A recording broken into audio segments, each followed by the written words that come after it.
আসসালামু আলাইকুম। আজকের ভিডিওটা অত্যন্ত গুরুত্বপূর্ণ। আমা এটা আমাদের অত্যন্ত সৌভাগ্য যে কিভাবে July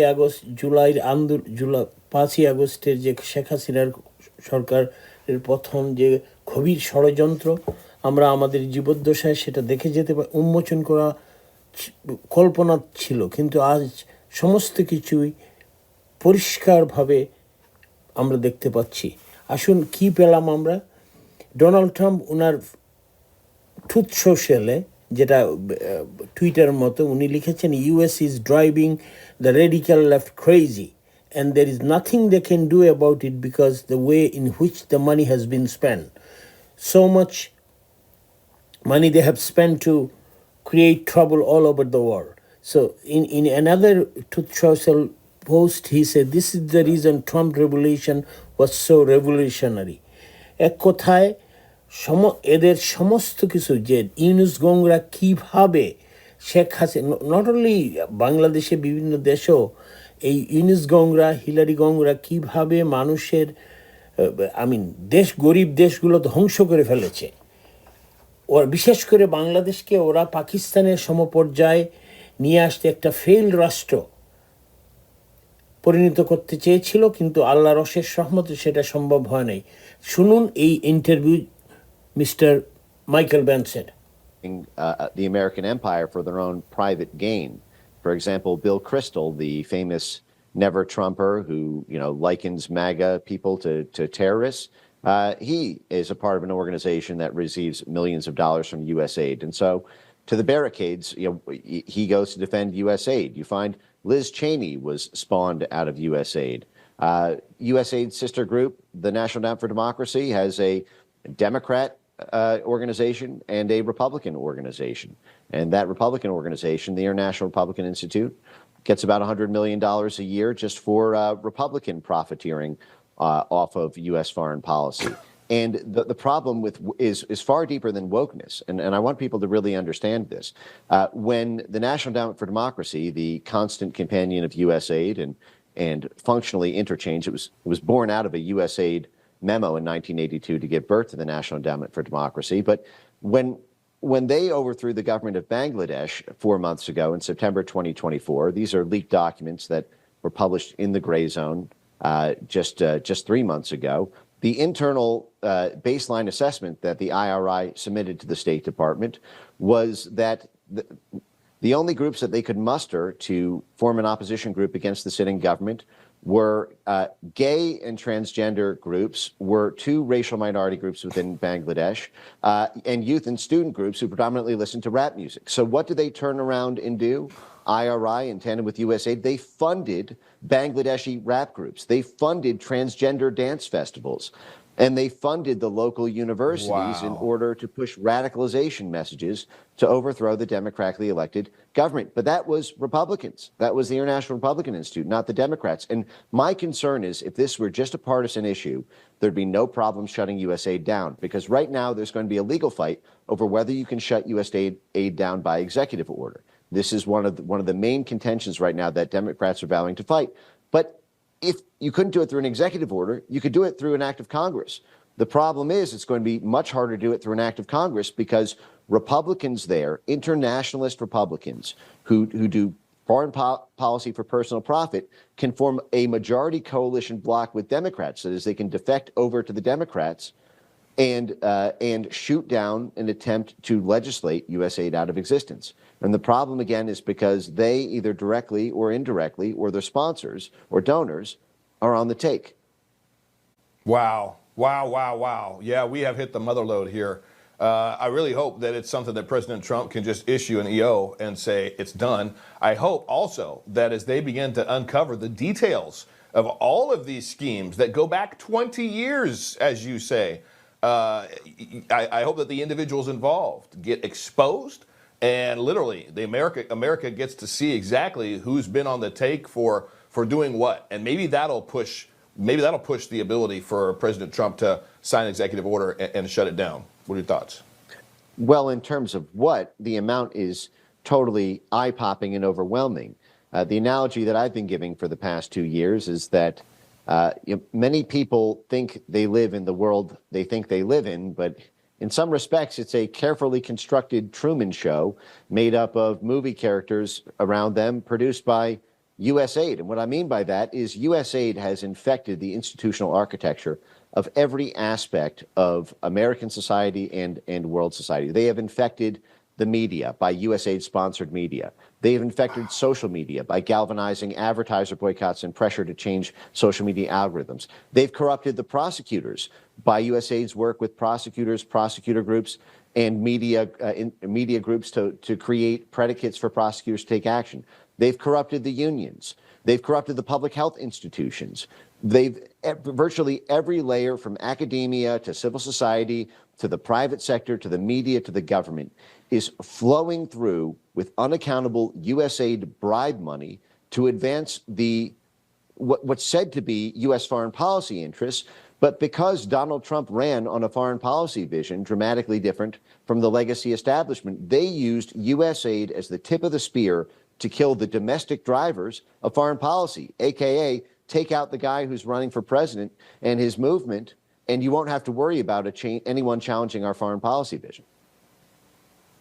Wow, I gotta go. This is amazing. I need to have you back on really soon, Mike. But really quickly, if you can tell me in 15 or 20 seconds, has every past president for the last 20 years known about this corruption with USAID and just chose not to do anything about it? Well, most of them are on the take. Joe Biden was the head of the Senate Foreign Relations Committee, which directly oversees USAID. USAID was funding Burisma. USAID gave money to Burisma and had a formal partnership agreement with Burisma. Barack Obama's mother worked for USAID. And the Bush family runs right through it. Bush's, Vice President Dick Cheney, Liz Cheney worked for USAID. They're all in on it. And this is the reason that the Trump revolution was so revolutionary, is because it defeated both sides of the USAID snake. And now we're going to see just exactly how the snake bites back when it's cornered. I wonder if all of the lawfare and the everything that they threw at President Trump in his first term, the Russiagate, the collusion, all the stuff, I wonder if that was just to try to keep him on his heels enough to not look at USAID. But wait, but that was a USAID thing Mike too. Benz, appreciate you. Can I say this one thing real quick? No, I have to say this. Yes. Okay. USAID funded a group called the OCCRP. Everyone can look this up. They paid $20 million to a group of hit piece journalists who turned around and dug up dirt on Rudy Giuliani and then used that as the basis to impeach the sitting president, Donald Trump, in 2019. That was USAID. That right there. That explains it. I was just, again, you nailed it. You had the information, and it makes sense. I got to have you back soon, Mike. We're going to keep close eyes on this here at the Pulse. Mike Benz, thank you so much for your insights, brother.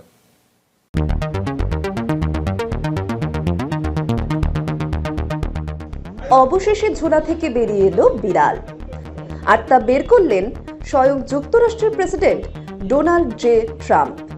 বাংলাদেশে শেখ হাসিনার সরকার হঠাতে যুক্তরাষ্ট্রের deep স্টেটের মাধ্যমে সাবেক president বাইডেনের প্রশাসন বিপুল অর্থ ঢেলেছে বলে জানালেন বর্তমান প্রেসিডেন্ট ডোনাল্ড ট্রাম্প। 7 ফেব্রুয়ারি ট্রাম্প তার নিজস্ব সামাজিক যোগাযোগ মাধ্যম ট্রুথ অ্যাকাউন্টে এই সংক্রান্ত একটি ভিডিও পোস্ট করেন। তারপরই ভয়ানক শোরগোল পড়ে যায় গোটা বাংলাদেশে। Donald give birth to the National Endowment for Democracy, but when they overthrew the government of Bangladesh 4 months ago in September 2024, these are leaked documents that were published in the gray zone just 3 months ago.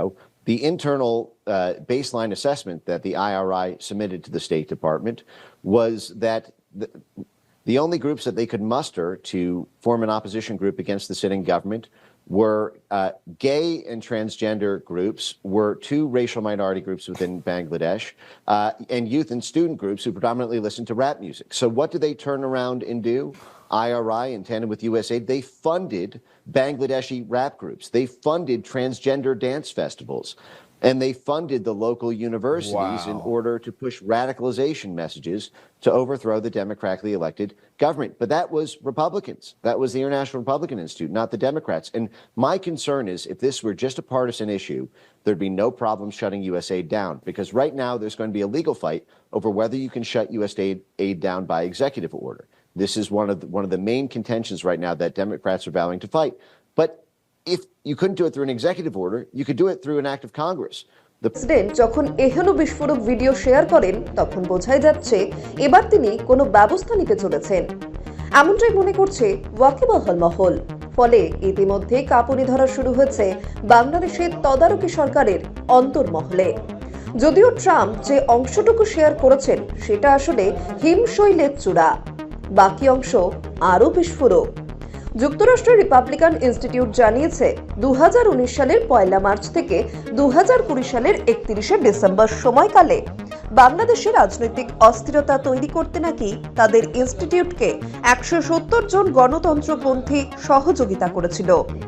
ইউএসএআইডির মাধ্যমে এর জন্য crore crore dollar খরচ করেছিল Joe Biden প্রশাসন।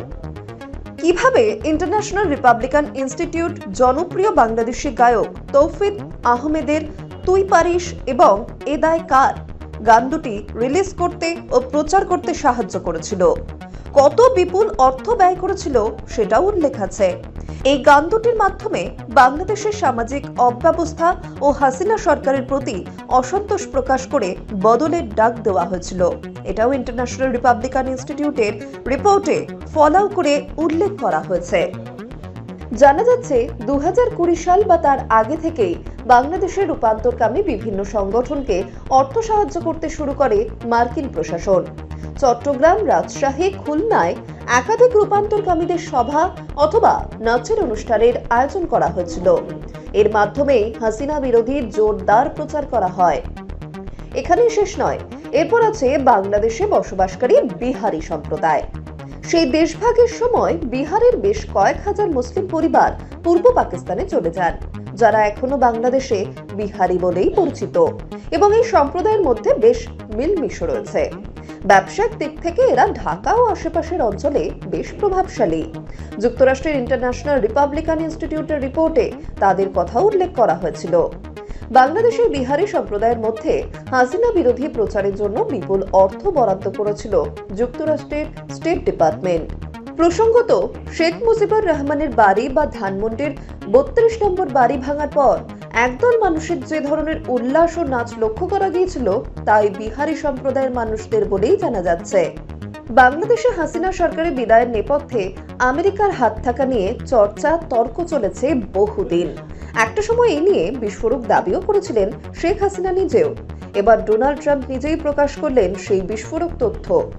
শুধুমাত্র বুদ্ধিজীবী, transgender বা বিহারি সম্প্রদায় নয়, বিএনপি ও জামাতের মতো রাজনৈতিক দলগুলিও ইউএসএআইডি থেকে টাকা পেয়েছিল। এর জন্য বছরে প্রায় 41 মিলিয়ন ডলার ব্যয় করেছে জো বাইডেন প্রশাসন। হাসিনা বিরোধী আন্দোলনের জন্য বৈষম্য বিরোধী ছাত্র নেতাদের প্রশিক্ষণ ওয়ার্কশপের জন্য টাকা দিয়েছিল ইউএসএআইডি। গণতন্ত্রের পাঠ দেওয়ার নামে বিভিন্নভাবে সরকার ও ব্যবস্থার বিরুদ্ধে মনোভাব তৈরি করার চেষ্টা করেছিল ইন্টারন্যাশনাল রিপাবলিকান ইনস্টিটিউট।